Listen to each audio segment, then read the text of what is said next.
Shalom e bem-vindos à Via Rápida Israel, uma frase do hebreu que significa amarás a Israel. Esperamos que vocês fiquem conosco porque nosso professor Dr. Baruch vai compartilhar um estudo expositivo da Bíblia. Dr. Baruch é professor titular no Instituto Zera Avraham, com sede em Israel. Ainda que todas as aulas no Instituto são dadas em hebraico, o Dr. Baruch fica feliz em compartilhar este estudo semanal com dublagem em português. Para mais informações sobre nosso trabalho em Israel, visite nosso site amarasaisrael.org. Fiquem agora com o Dr. Baruch e a aula de hoje. Have you ever looked back at your life Você já olhou para trás, para a sua vida, e pensou em algo que fez ou deixou de fazer? Em uma decisão que tomou e agora, olhando em retrospectiva, talvez após muitos meses ou anos, percebe o quanto ela foi significativa? Ou que você deveria ter feito isso, ou que não deveria ter feito aquilo, que deveria ter tomado uma decisão diferente? O problema é simplesmente este. Naquele momento, você não sabia as implicações significativas que surgiriam daquela ação, daquela decisão. E muitas vezes, nós não sabemos mesmo essas coisas. É por isso que é tão importante que tudo seja feito com oração, que consultemos a palavra de Deus, que busquemos conselho piedoso de outras pessoas. Nenhuma decisão é tão urgente que não possamos parar por um momento e orar. Buscar o conselho de Deus, buscar a sua iluminação. Muitas vezes, justamente nas situações em que nos precipitamos e tomamos uma decisão, Satanás sabe o que está acontecendo e como pode usar aquilo. E quando deixamos de dar a Deus o devido lugar em nossa vida, consultando, esperando nele, apresentando diante dele nossas orações e súplicas, lendo e encontrando conselho em sua palavra. Quando negligenciamos essas coisas, deixe-me dizer uma coisa: Satanás percebe isso. E é nesse momento que ele entrará e tomará aquilo que pode parecer uma decisão rotineira, insignificante, e encontrará uma brecha e vai usá-la para trazer grande dificuldade, sofrimento e desespero. Não apenas sobre você e sobre mim, não apenas sobre nossas famílias, mas, se tiver oportunidade, ele tentará usar isso para trazer tristeza, conflito e aflição ao maior número possível de pessoas. E isso é exatamente o que aprenderemos hoje, ao examinarmos o próximo capítulo do livro de Gênesis, o capítulo 16. Dito isso, pegue sua Bíblia e abra em Gênesis capítulo 16. Aqui haverá duas mulheres em destaque e um homem. E nem precisamos ir além para saber que esse é, desde o princípio, um convite ao fracasso. Yeshua ensinou claramente que Deus criou o homem e a mulher. Um homem e uma mulher em uma relação de aliança chamada casamento. Isso não deve ser alterado. Sempre que essa relação é modificada, em geral, vemos resultados muito infelizes. Precisamos confiar em Deus, nesse convite e na estrutura que Ele nos deu. Qualquer tipo de alteração, variação, qualquer tipo de mudança produzirá, de fato, consequências desastrosas. E esse será o caso no encontro de hoje, neste capítulo 16. Não veremos ainda todos os resultados desastrosos, mas eles começam aqui, neste capítulo, e continuarão não apenas na vida dessas pessoas, mas também na vida de seus descendentes, de uma geração para outra, e para outra, e para outra, até chegar a esse exato momento. Aquilo que aconteceu há cerca de 4.000 anos continua produzindo dificuldades, tristeza, sofrimento e desastre. Por quê? Porque uma decisão foi tomada sem consultar Deus na oração. E minha esperança é que a mensagem que estudaremos no dia de hoje nos faça desacelerar, nos leve a refletir e a ponderar sobre essas questões. Que não apenas perguntemos uns aos outros, nem apenas paremos para pensar com nossa própria mente racional. Devo fazer isso ou não? Qual é a decisão correta? Mas que nos ajoelhemos, que coloquemos nosso rosto diante de Deus e que busquemos sua iluminação e seu conselho por meio da oração e também do estudo de sua palavra. Como eu disse, olhe comigo para este capítulo 16 do livro de Gênesis. No versículo 1, lemos, e Sarai.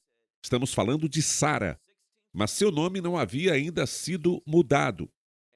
E Sarai, mulher de Abrão, não lhe dera nenhum filho. Portanto, ela não lhe havia dado filhos, nem mesmo um filho. Segunda parte do versículo 1. E ela tinha uma serva egípcia. Isso é importante por causa da palavra egípcia. Precisamos perceber que certas coisas se repetem nas Escrituras por uma razão. O Egito é frequentemente mencionado na Bíblia.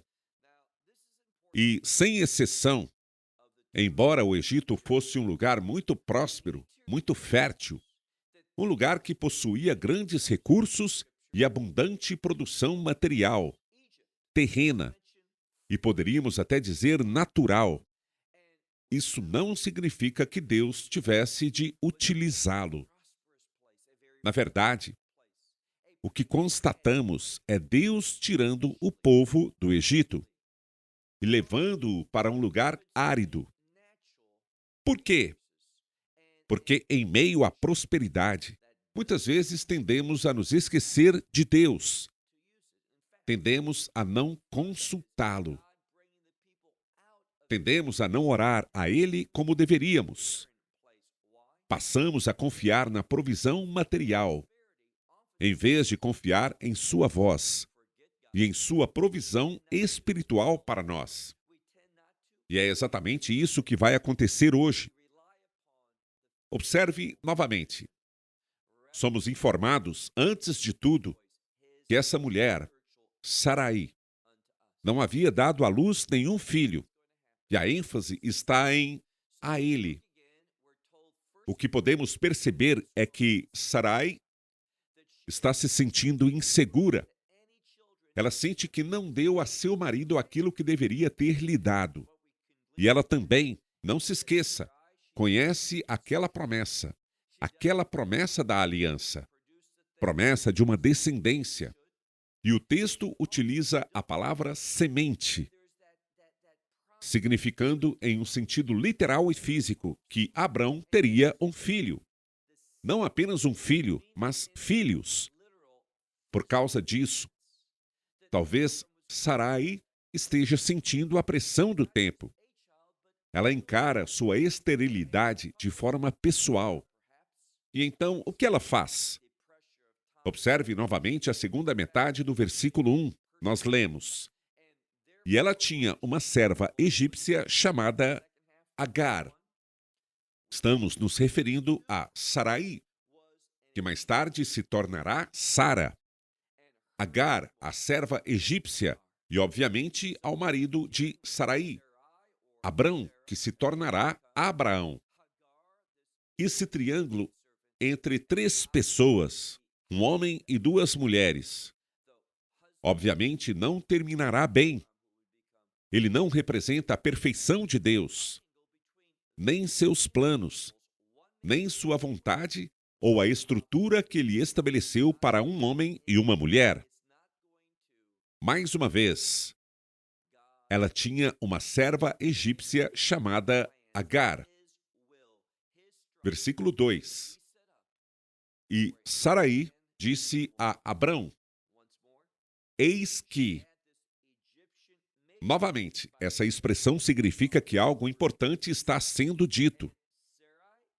Eis que é um chamado à atenção. O que devemos entender é que ela diz isso para Abrão. Eis que isso é importante. Quando ele ouviu essas palavras, deveria ter percebido que estava diante de algo que exigia muito discernimento para ser tratado corretamente. E entendemos que ele não percebeu a importância da situação.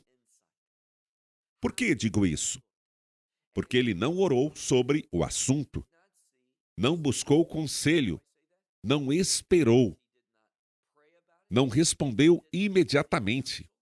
E quando respondemos imediatamente a alguma coisa, geralmente será uma resposta da carne. Quando esperamos pacientemente e ouvimos o Senhor, consultando-o em oração, informando-o dessa situação para receber conselho com o desejo de obedecer ao conselho recebido. É assim que somos guardados para tomar decisões sábias. É assim que fazemos aquilo que é agradável a Deus e que promove a sua vontade. Não apenas em nossa própria vida, mas também na forma como Ele pode usar nossa vida para impactar outras pessoas e cumprir sua vontade nelas. Então ela diz: Eis que o Senhor me impediu de ter filhos. Mais uma vez, esta é a segunda vez que esse tema aparece. Espero que, ao estudarmos este texto, aprendamos não apenas o que ele diz, mas também uma metodologia para estudar as Escrituras individualmente. Preste atenção às repetições na palavra de Deus. Primeiro, nos foi dito que ela não havia dado nenhum filho a Abrão. Agora encontramos Sarai dizendo: O Senhor me impediu de ter filhos. Portanto, essa ideia de ter filhos para Abrão, ou talvez em favor da aliança estabelecida anteriormente, em Gênesis 12, está ocupando seus pensamentos. Ela sente urgência. Ela sente inadequação. Ela deseja realizar algo, mas está tentando fazê-lo segundo a carne. E o propósito de Deus, a sua vontade e aquilo que Ele deseja fazer por meio de você e de mim, jamais é promovido por meios carnais. Isso significa que Deus não utiliza coisas terrenas? Não. Não foi isso que eu disse. Mas o objetivo nunca é a carne. O objetivo é sempre o que é espiritual, ou seja, aquilo que está relacionado às coisas de Deus. E Sarai está agindo de maneira errada. Ela não consultou Deus sobre isso. E veremos que Abrão também não consultou Deus a respeito daquilo que ela estava lhe propondo. Mais uma vez, eis que o Senhor me impediu. E ela continua: Toma, pois, a minha serva. Talvez eu seja edificada por meio dela. Talvez eu seja usada. Talvez eu cumpra aquilo que Deus deseja de mim por meio dela. Agora, há uma palavra aqui no texto que é muito importante e que pode facilmente passar despercebida. Pode ser até que você a leia, mas não consegue de verdade entender por que ela está ali. É a palavra hebraica ulai. Ulai significa talvez, quem sabe, possivelmente. Veja, não devemos agir baseados em pensamentos como: talvez essa seja a vontade de Deus. Quem sabe ele aceite isso. Talvez ele use isso. Talvez fosse isso que ele tinha em mente. Deixe-me te dizer uma coisa. Quando você não tem certeza, quando existe dúvida, isso é um chamado à oração. Quando você está inseguro, não responda precipitadamente. Espere no Senhor. Ele deseja que tenhamos convicção. Ele deseja que tenhamos confiança. Ele deseja que sejamos firmes, sabendo que isso é exatamente o que Deus tem para nós. Vou dar um exemplo. Hoje, mais cedo, eu estava em Berseba, estudando o livro de Gálatas, onde Paulo diz o seguinte: Mas ainda que nós, ou mesmo um anjo vindo do céu, pregue outro evangelho, seja anátema. E ele não diz isso apenas uma vez, mas 2 vezes. Sabe o que isso significa? Essa repetição e firmeza dessas palavras significam o seguinte: Paulo tinha certeza, ele tinha confiança, ele estava plenamente convicto de que a mensagem da salvação que ele proclamava em seu evangelho, ele não o recebeu de homem algum, mas por revelação divina do próprio Yeshua. Ele tinha confiança na sua autoridade, na sua verdade, no fato de que ele vinha de Deus. Não havia qualquer incerteza. Ele não disse, talvez o que eu estou compartilhando sejam boas notícias. Não, ele sabia disso com absoluta certeza. Por isso, por causa dessa palavra, ulai, Abrão deveria ter entendido algo. Preste atenção. Você não está fazendo isso por revelação de Deus. Você não está sugerindo isso porque Deus lhe falou. Você está apenas pensando. Talvez por este caminho. Quem sabe por aquele caminho. Mas não é assim que se segue a Deus. Deus. O que diz a palavra? Seus caminhos são como uma vereda iluminada. Porém, Sarai não percebeu isso. E Abrão, sendo o líder, deveria ter entendido que aquilo não vinha de Deus justamente por causa dessa palavra, ulai. Continuando, observe a próxima frase. Vei shema Avraham. E essa é uma importante conjunção. Ele ouviu a palavra ulai. Talvez, quem sabe, mas ainda assim, e essa ideia está ligada a isso. Ainda assim, ele ouviu a palavra shema, carrega a ideia de uma resposta. Por isso, muitas vezes, ela é traduzida não apenas como ouvir, mas como obedecer. E é exatamente isso que vemos aqui. Ele ouviu e obedeceu. Observe o que a Escritura diz. Ele obedeceu à voz de Sarai. Agora, aqui vemos um problema. Você consegue pensar em outro lugar nas Escrituras, onde uma mulher está incerta sobre algo? Ela não responde em obediência à palavra de Deus. Ao invés, existe uma questão de dúvida envolvida? Hassatá. Ele diz, será que Deus realmente disse isso? E o que acontece? Estou falando, é claro, de Adão berrava, Adão e Eva. Quando Eva tomou o fruto da árvore e ofereceu a Adão o fruto, ele respondeu, ele obedeceu. O problema é que ele não deveria ter obedecido. Ele deveria ter liderado. E quando os homens, até mesmo homens piedosos, homens que conhecem o Senhor, homens que andam com o Senhor, homens que confiam em sua palavra, quando eles começam simplesmente a obedecer aos outros, em vez de se submeterem à verdade de Deus, quando obedecemos aos outros, a ordem é quebrada. Já não é mais segundo a estrutura estabelecida por Deus. Assim, vemos 2 violações da ordem divina. Mais uma vez, Abrão obedeceu à voz de Sarai. Versículo 3. E Sarai, mulher de Abrão. Observe isso. Ela é a mulher, não uma das mulheres. Ela é a esposa, a única esposa. Esse é o plano de Deus. Essa é a estrutura. Essa é a revelação divina desde a God Eden, o jardim do Éden. Então, Sarai, mulher de Abrão, tomou a Agar. Mais uma vez, já sabemos pelo final do versículo 1. Sabemos que ela era uma serva, e uma serva egípcia. Então, por que repetir isso? Porque o texto quer enfatizar a palavra Egito. Biblicamente falando, o Egito está relacionado ao mundo, relacionado ao exílio, relacionado à escravidão. O Egito se refere às coisas naturais em contraste com as espirituais. Agar representa tudo isso, esse modo mundano de pensar. Representa um pensamento carnal. Representa a confiança nos recursos terrenos em vez da provisão celestial. Portanto, lemos: Sarai, mulher de Abrão, tomou a Agar, a egípcia, sua serva. Isso aconteceu ao final de 10 anos, desde que Abrão habitava na terra de Canaã.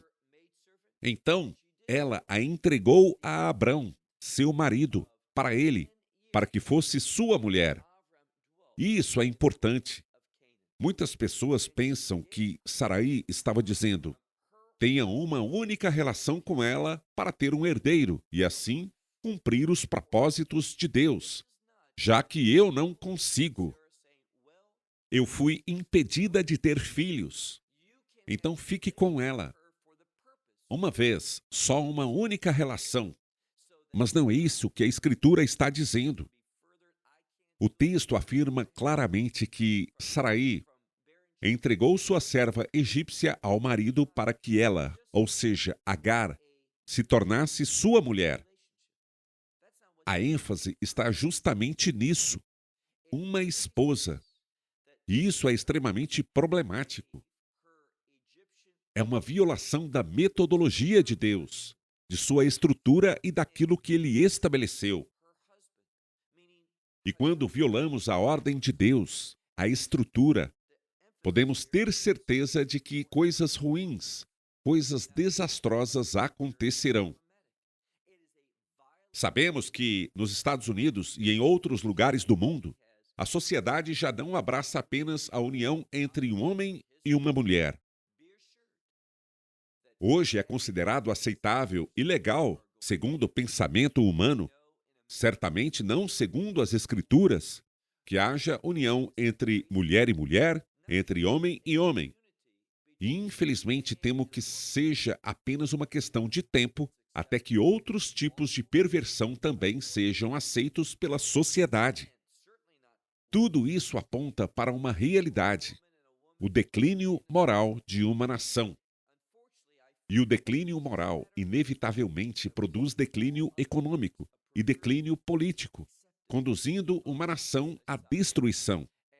É para onde os Estados Unidos e muitos outros países estão caminhando. Observe de novo o versículo 3. Sarai, mulher de Abrão, tomou a Agar, a egípcia, sua serva. Isso aconteceu após 10 anos da permanência de Abrão na terra de Canaã. Ela a entregou a Abrão, seu marido, para que fosse sua mulher. Agora, observe uma coisa. O texto é redundante.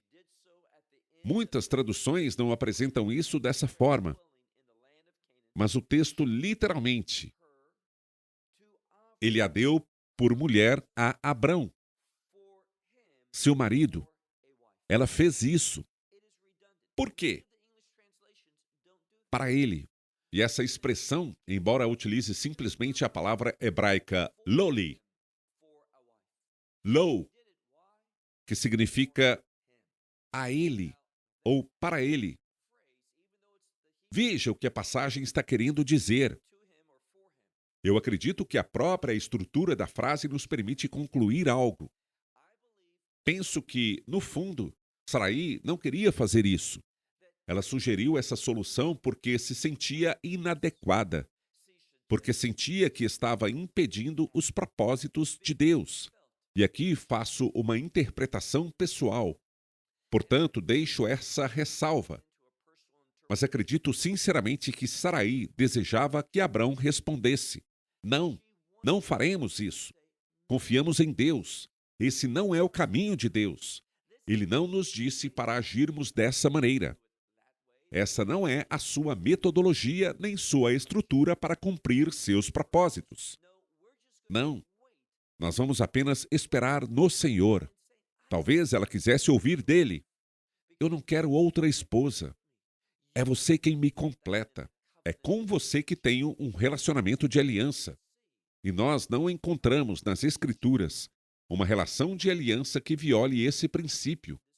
Isso não é aliança. Eu sei que, quando chegarmos a Jacó, Lia, Raquel e as 2 servas, precisaremos falar sobre isso e entender por que essas situações ocorreram. Mas estamos falando aqui da norma estabelecida por Deus. 3 pessoas não constituem o modelo que Deus estabeleceu para o casamento. O modelo é um casal em uma relação de aliança diante dele. Olhe para o versículo 4. Abrão, imediatamente, sem reflexão, sem oração, sem buscar direção, concordou. E agora ele age. Ele possuiu Agar e ela engravidou. Aqui temos algo importante. Quando ela, aqui engravidou, e o sujeito do texto é, sem dúvida, Agar. Nós lemos, quando ela viu aquilo, quando viu que havia engravidado, tudo mudou. No final do versículo 4 está escrito, Vaitakal giv hatá pe enea. E da primeira palavra, Vaitakal, a palavra kal, significa ser leve, ser insignificante, ter menos valor. Ela engravidou, ou seja, Agar. Agora ela carregava um filho. E por causa disso, passou a olhar para sua senhora, ou seja, para a mulher da casa, para aquela que exercia autoridade sobre ela de forma diferente. Muitas Bíblias traduzem essa passagem dizendo que Agar desprezou Saraí. Não estou convencido de que essa seja a melhor tradução. Creio que ela passou a considerar Saraí inferior. Ela passou a se enxergar como mais importante. Saraí, que era a autoridade sobre ela, deixou de ser porque agora a estrutura havia sido alterada. O que havia mudado? Ela já não era apenas uma serva. Agora era uma esposa. Além disso, estava grávida. Por isso, começou a acreditar que possuía mais favor diante de Abrão do que Saraí. E por causa disso, o que aconteceu? Ela a considerou inferior. Mais uma vez, esse é um convite para o desastre. O texto afirma que ela era inferior, ou seja, Saraí, essa mulher de liderança, diz aqui, Givartá, ou seja, a senhora do lar, a responsável pela administração da família. Agora era vista como alguém de menor importância aos olhos de Agar. Chegamos então ao versículo 5. Então Saraí disse a Abrão. O versículo 5 deixa muito claro o quanto Saraí está irada. Ou seja, você quase consegue ouvir o tom de sua voz e o que ela dizia. Ela sabia de algo. No fundo, sabia que sua proposta havia sido errada. É por isso que eu disse que acredito piamente que ela esperava que Abrão rejeitasse a ideia. Por que penso assim? Observe a construção do versículo 5. Saraí disse a Abrão, Hamassi. Essa é uma palavra que já encontramos anteriormente no livro de Gênesis, no capítulo 6. Ali vemos Hamas. A palavra Hamassi significa Mai Hamas. O que significa Hamas? Essa palavra significa violência.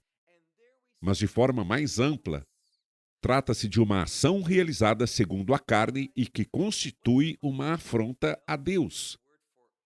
É uma ação contrária à sua vontade. Perceba que Saraí está reconhecendo seu erro. Ela diz, foi errado da minha parte sugerir isso. Foi errado. Mas é importante observar que a palavra usada aqui para errado ou erro é carregada de significado. Do mesmo modo, é fundamental que não a neguemos. Da mesma forma como o Hamas, que encheu a terra nos dias de Noé, trouxe o juízo de Deus. Essa ação também produzirá consequências do juízo do mundo. Então, o que ela diz? Que o meu erro recaía sobre você. Ela está falando com Abrão. Afinal de contas, ele é o responsável por isso. Porque ele concordou. Ele era o chefe da casa. É verdade que Saraí estava acima de Agar. Contudo, Abrão estava acima das duas. E ele permitiu que sua mulher alterasse a estrutura estabelecida por Deus. Ele permitiu que a situação fosse modificada. E agora surgiria uma relação marcada por esse conflito. Nesse momento, vemos apenas um prenúncio disso. Vemos apenas uma antecipação profética do que está por vir. Mas ao longo do restante das Escrituras, veremos o quanto essa decisão foi desastrosa. E isso nos ensina um princípio simples. Quando violamos a ordem de Deus, o resultado será desastroso. Mais uma vez, no versículo 5, Sarai diz a Abrão que o meu erro recaia sobre você. Eu coloquei minha serva em seus, e poderíamos traduzir como Busan, em seus braços, junto ao seu peito. Eu a coloquei lá. E quando ela viu que havia engravidado, eu me tornei pequena, inferior, insignificante aos seus olhos. Agora veja o final do versículo 5. Esse versículo antecipa algo. Mais uma vez, minha esperança é que estejamos percebendo como a Escritura se desenvolve, para que possamos interpretá-la corretamente e aplicar esses mesmos princípios que estamos aprendendo hoje em outras passagens. E o que aconteceu? Ela disse ao final do versículo 5, que o Senhor seja o juiz entre mim e você. Qual é a palavra-chave aqui? A palavra juiz. Por que isso é tão importante? Porque o texto está nos ensinando que quando violamos a ordem de Deus, o resultado será o julgamento. Ela diz que o Senhor julgue entre mim e você. Por que essa declaração aparece aqui? Qual é o propósito desse versículo? Sarai admitiu que agiu errado. Mas ela também está dizendo a Abrão, você também agiu errado. Que Deus julgue entre a minha ação errada e a sua ação errada. E também entre as motivações de cada um. Por que as motivações são importantes? O que estava acontecendo com Sarai? O que a levou a agir dessa maneira? Porque ela não era mãe. Ela não havia dado filhos a Abrão. Sentia-se inadequada, insignificante. Sentia-se fracassada. E por isso foi movida, talvez, até por um senso de obrigação, a fazer aquela proposta. E observe o que Abrão fez. Ele concordou imediatamente. E ele possuiu a outra mulher. E imediatamente surgiu um herdeiro em potencial, pois Agar ficou grávida. Isso devastou Sarai. Mas também transformou Agar. Ela passou a se colocar acima daquela a qual deveria estar submetida. Por isso, o lar agora está em ruínas. Não há paz, não há felicidade. Não há alegria, pois a ordem de Deus foi violada. Olhe agora para o versículo 6. E disse Abrão a Sarai, eis que sua serva está em suas mãos. Faça com ela o que achar melhor. O que ele está fazendo? Ele está dizendo, vamos simplesmente colocá-la de volta em sua antiga posição. Vamos fazer dela novamente apenas sua serva. E o que isso nos mostra? O quanto os homens podem ser limitados ao tentar compreender a mulher. Abrão pensa, sabe de uma coisa? Vamos simplesmente voltar ao que era antes. Mas não é possível voltar à situação a como era antes. Quando algo é violado, é muito difícil sua restauração. Agora vamos parar por um momento. Isso é porque eu disse no início que duas mulheres ocupam o centro desta narrativa. Vemos que Abraão está presente nos bastidores, e ele é peça fundamental. Mas são as mulheres que recebem maior destaque, eu diria, nesta passagem. Sarai é quem inicia toda a situação, e Agar receberá, posteriormente, uma visita do anjo do Senhor. Quando as mulheres ocupam um primeiro plano de uma passagem bíblica, isso frequentemente estabelece um contexto relacionado à redenção. Não que a redenção esteja acontecendo aqui. Estou dizendo que ela é necessária aqui.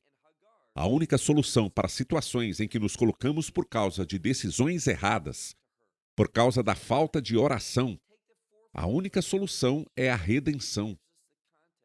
Biblicamente falando, existe uma conexão entre redenção e restauração. A redenção envolve o sangue do Messias. E o sangue do Messias possui poder para restaurar. para colocar em ordem aquilo que foi perdido e para fazer existir novamente aquilo que deveria existir. É isso que esta passagem começará a sugerir à medida que avançamos. Mais uma vez, observe o versículo 6. E disse Abrão a Saraí: eis que... Novamente, uma palavra importante. Ele dirá algo importante para apresentar a solução. Eis que sua serva está em suas mãos. Faça com ela o que achar melhor. Em outras palavras, você me deu essa serva. Eu não a vejo dessa forma. Mas na prática, ele a havia tratado exatamente dessa maneira. E Saraí, o que ela fez? Ela a maltratou. Ou seja, Saraí maltratou Agar. Ela se valeu disso para impor aquilo que chamamos de sofrimento para ela. E muitas pessoas perguntam, mas isso foi justo? Isso foi correto? Nós não devemos minimizar aquilo que deu origem ao problema. Agar havia se colocado acima de Saraí. Por estar grávida, ela se valeu dessa condição para se exaltar. E isso, na passagem, apenas trouxe à superfície um problema que já existia. Portanto, Agar também tem responsabilidade. E o que veremos é que haverá muito sofrimento. Sofrimento para todos os envolvidos. Então, Saraí maltratou Agar. E o que Agar fez? O texto diz: ela fugiu de sua face. Chegamos agora ao versículo 7. Se o contexto é redenção, precisamos lembrar que a redenção só acontece por meio da intervenção de Deus. Não existe redenção sem sua presença, sem suas ações, sem seu conselho. Observe o versículo 7. Veja o quanto o conselho de Deus vem depressa e está disponível. Versículo 7. E o anjo do Senhor. Não é simplesmente um anjo, mas Malar Hashem. O anjo do Senhor a encontrou. O que isso nos mostra? Que Deus está intimamente envolvido nessa situação. Essa família é importante. Se Saraí tivesse orado sobre isso, se Abrão tivesse orado sobre isso, se Agar tivesse orado sobre isso, se tivessem procurado o conselho de Deus e a sua direção nessa situação, ele teria estado presente de maneira poderosa. Não por meio de qualquer anjo, mas, como disse, o anjo do Senhor. Geralmente, o anjo do Senhor entra em uma situação bíblica com o propósito de redenção, de restauração, de salvação, para realizar mais uma vez um ato grandioso. Repetindo, e o anjo do Senhor a encontrou. Isto é, encontrou Agar junto a. A palavra é Em-Hamai, que seria melhor traduzida como uma fonte. Mais tarde vamos encontrar a palavra Ber, que significa poço, mas aqui é uma palavra diferente. Ela está relacionada à palavra hebraica, que significa fonte, embora esta seja uma forma mais abreviada da palavra. Então, ela estava ali, junto à fonte de água no deserto. Ela estava na fonte, no caminho de Sur. Não sabemos muito sobre esse lugar. Sur. Mas era para lá que ela estava indo. Alguns dizem que esse local se refere a um recinto e que ela estava tentando encontrar segurança, tentando encontrar um lugar para onde fugir, um abrigo das consequências de suas próprias ações. Porque uma mulher que está grávida, e repito, ela se encontra nessa condição, ela teve que deixar o acampamento, deixar aquela cidade. E isso era muito perigoso. Ela não tinha provisões. Portanto, ela vai a essa fonte. E a fonte também é um lugar de oração. É um lugar onde as pessoas encontram Deus. Vemos isso, por exemplo, com a mulher junto ao poço, em João capítulo 4. Leia de novo. Ele a encontra ali, junto àquela fonte de água. Versículo 8. E perguntou-lhe, Agar, serva de Saraí. Foi o que ele falou. E perguntou-lhe, para onde você vai? Ou melhor, de onde você vem? E agora para onde você vai? E ela respondeu, estou fugindo de Saraí. Observe que ela diz em seguida, minha senhora ou minha patroa, como você quiser traduzir. O termo usado se refere a uma mulher de autoridade, de Saraí, porque estou fugindo. Agora ela reconhecia porque Saraí tinha a capacidade de maltratá-la. Ela tinha o apoio de Abrão. E agora Agar está fugindo daquela situação. Observe o que acontece logo depois. Versículo 9. E o anjo do Senhor lhe disse, volte à sua senhora, à sua governanta, podemos dizer. E depois está escrito, e sujeite-se a ela. Essa palavra que traduzo como sujeite-se é a mesma palavra hebraica em uma forma diferente usada para aflição. Então, mesmo que suavizemos e digamos que o anjo simplesmente disse, sujeite-se, ele está dizendo, suporte a humilhação. O que ele está dizendo é isto. Você não pode evitar, a curto prazo, as consequências de suas ações, de suas decisões.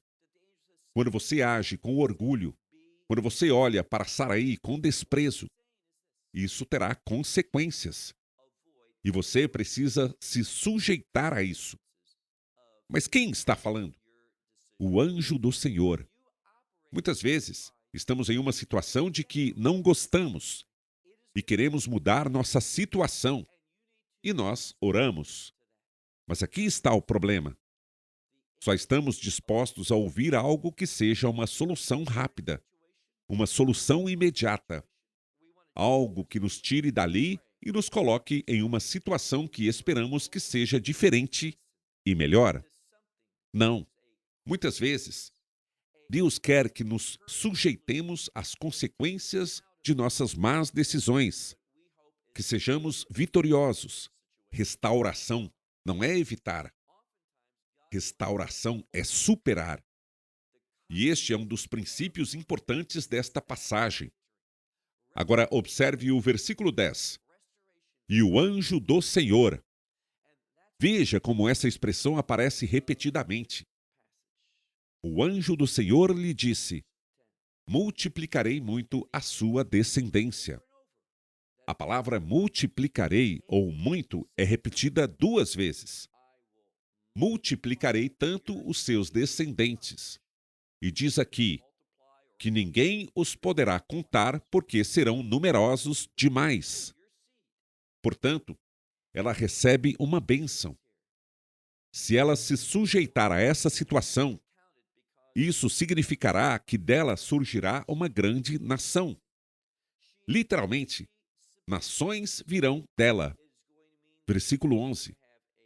E ele lhe disse, isto é, o anjo do Senhor lhe disse, eis que você está grávida. Agora, alguns dizem que isso deve ser entendido do futuro, pois, deixe-me te falar de uma passagem. A mesma construção, uma construção idêntica, aparece em Juízes capítulo 13, onde falamos do nascimento de Sansão. Assim, os comentaristas rabínicos dizem que ela perdeu o filho por causa dessa aflição que Saraí trouxe sobre ela, mas que, se ela voltasse, conceberia novamente. Eu rejeito essa interpretação. Não acredito que ela tenha voltado e tido mais relações com Abrão. Isso vai totalmente contra o contexto. Mas é isso que o comentário rabínico diz, e eu simplesmente o rejeito. Então, ele diz para ela, eis que. E eu acredito que isso deve ser entendido no passado. Você está grávida e terá um filho, e você o chamará pelo nome de Ismael, que significa Deus ouviu. Veja, mesmo em meio a essa situação, onde há 3 pessoas e todas elas violaram a estrutura de Deus, a sua ordem, os seus planos, os seus propósitos, todas elas tomaram decisões erradas e agiram de forma errada por causa dessas decisões. Mas, ainda assim, Deus está disposto a ouvir. O que isso significa?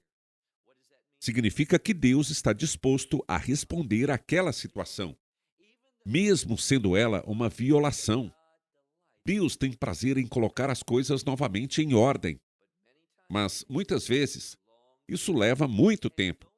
E não pense que as consequências dessas más decisões, dessas ações erradas, vão simplesmente desaparecer.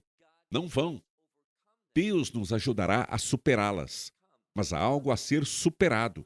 Essas consequências são reais e, muitas vezes, Deus não impede que elas se manifestem.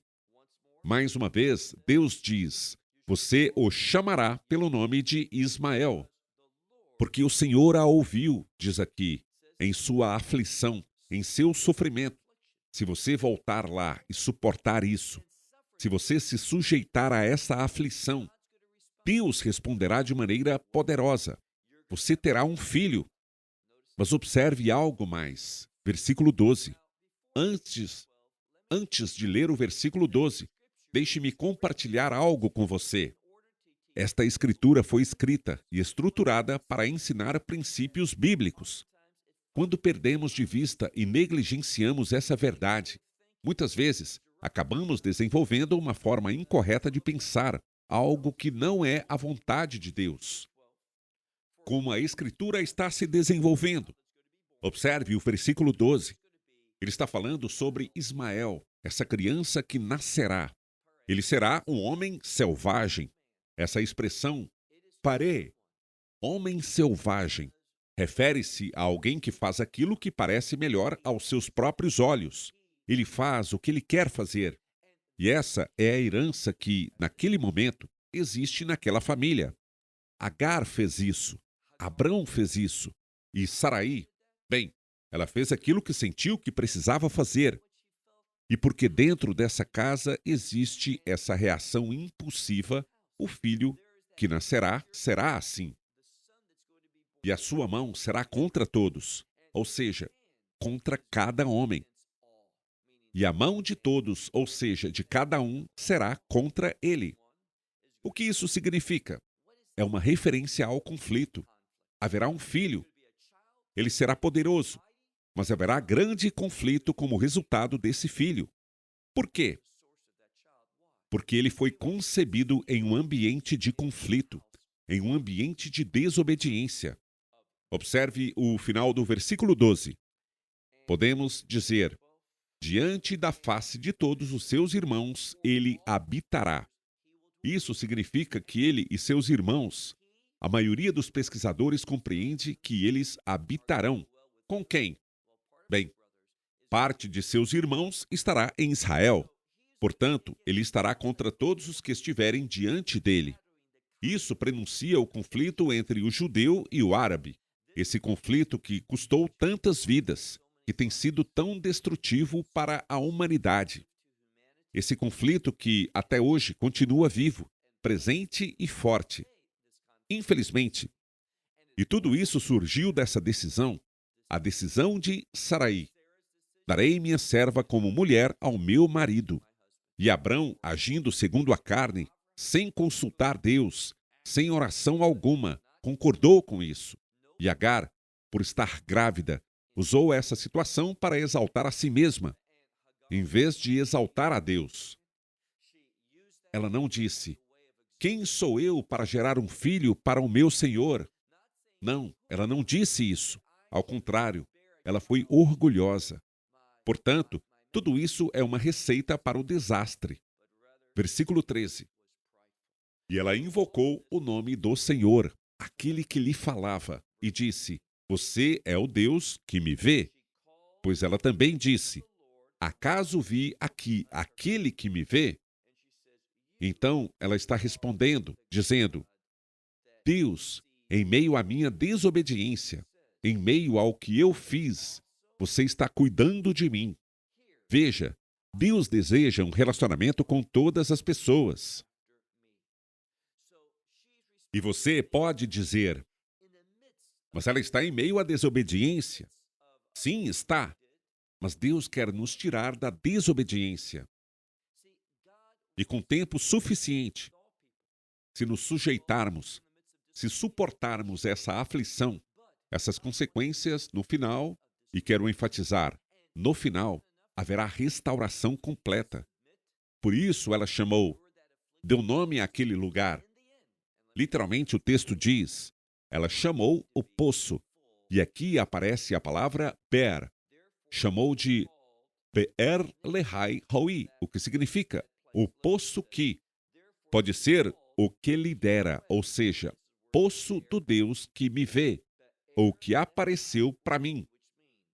Não há certeza absoluta sobre qual tradução devemos adotar. Qualquer uma delas é adequada, mas ambas retornam ao mesmo fato. Deus presta atenção, e se respondermos a Ele, Ele responderá a nós. Na verdade, geralmente, Ele responde primeiro, e então nós precisamos responder ao que Ele está fazendo. Se fizermos isso, inicia-se um relacionamento em que Deus passa a agir em nossa vida. Pois bem, o texto nos diz que esse lugar fica entre Cades e Bered. Agora observe o versículo 15. E Agar deu à luz a um filho de Abrão.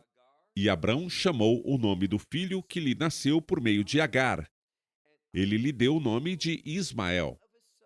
Portanto, isso é profético e nos mostra que aquilo que Deus diz acontecerá. Versículo 16. O último versículo. E Abrão tinha 86 anos quando Agar deu à luz a Ismael. Agora, qual é o significado do número 86? Literalmente, é 86. 80 é o número 8, ou melhor, 10 vezes 8. É uma maneira simples de falar sobre redenção e novos começos. É um número relacionado ao reino. E o número 6 está relacionado à graça. Portanto, vemos um número do reino, seja 8, 80, 800 ou 8.000. Ele se relaciona a um novo começo. E por que o 6? Porque é a graça que nos proporciona um novo começo. Observe que tudo isso está relacionado ao resultado dessas decisões erradas. Ismael nasce. E a única solução para isso é o quê? A redenção. Assim, a redenção desempenha um papel fundamental em todo o livro de Gênesis. Ela estabelece o fundamento para compreendermos princípios pelos quais podemos experimentar a restauração, pelos quais podemos experimentar a ação de Deus em nossa vida, seu mover, de modo que aquilo que fizemos de errado no passado, Deus possa começar o processo de colocar novamente em ordem. E você pode até perguntar, por que Deus não faz isso imediatamente? E a resposta é esta: porque esse processo acontece enquanto ainda estamos, assim como Agar estava durante um período de aflição. É no meio dessa aflição que ouvimos Deus. É no meio dela que prestamos atenção. É no meio dela que nos tornamos mais submissos e passamos a compreender nossa necessidade de que Deus haja nas consequências da nossa vida. Quem não percebe que Deus precisa estar intimamente envolvido nas consequências de suas decisões e ações, revela insensatez. Essa pessoa dificilmente experimentará restauração, não buscará redenção e não compreenderá que Deus realmente ouve as orações do seu povo. Vamos então encerrar por aqui. Até a próxima semana, quando avançaremos para Gênesis capítulo 17. Esperamos que você tenha desfrutado da aula de hoje e que possa compartilhá-la com outros. Te convidamos a participar e nos acompanhar a cada semana, a esta hora e por este canal, em mais um episódio de Amarás a Israel. Para mais informações em português, visite amarasaisrael.org, onde encontrará muitos outros estudos realizados pelo Dr. Baruch. Até a próxima semana. Que Deus, nosso Messias e Yeshua, nosso Senhor Jesus Cristo, te abençoe durante a sua caminhada com Ele. Shalom, desde Israel.